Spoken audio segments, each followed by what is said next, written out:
it is evident that a business deal cannot be completed without caring for the quantity of the goods sold or bought. Quantity clause is one of the necessary conditions for the conclusion of a sales contract. Due attention should be paid to the quantity terms in international trade. In this part, we are going to focus on unit of measurement, how to calculate the weight, and the more or less clause. Unit of measures and weights are very complicated in that different countries have different systems. The difference lies not only in the names of the unit, but also in the actual quantity involved. Major systems of measures and weights are the metric system, the British system, and the United States system, and the international system of units. For lengths, we use kilometers, meters, centimeters, etc. in metric system, while in British and American system, mile, yard, foot, and inch are used.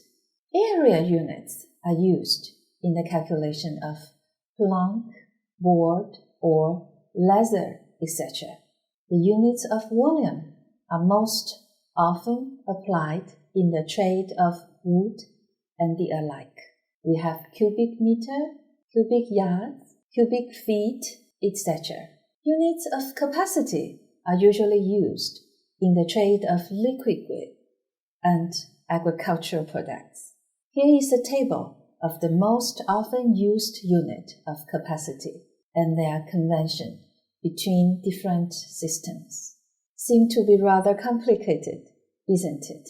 So, a foreign trader who does not have a good knowledge of the unit of the measurement in different systems and the way how one unit is converted into another will, of course, find themselves in difficulty in handling export and import trade. Now, here comes another question: how to calculate the weight? Weight is usually calculated in the following ways. By gross weight. Gross weight is the overall weight of the commodity plus the tare.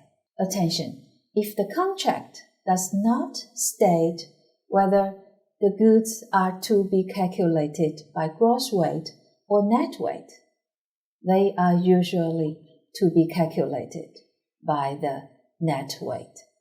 The contractor are usually required to state clearly the quantity of the detail in the contract.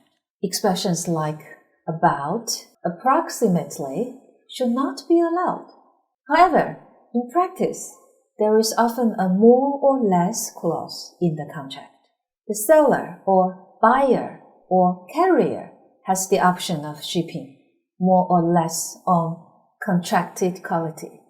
Generally, the more or less quantity is paid at the contracted price, but sometimes to prevent speculation with the fluctuating price, it is often stipulated in the contract that more or less quantity should be paid at the market price when the goods are shipped or landed. Uniform customs and practice for documentary credit requires that rules that if there is any word like about, approximately in the quantity clause in the letter of credit, it should be interpreted that 10% more or less in quantity is allowed. And unless the letter of credit declare that the goods to be delivered should be more or less in quantity, or the goods are to be calculated by number of packages, 5% more or less of the goods in quantity should be accepted.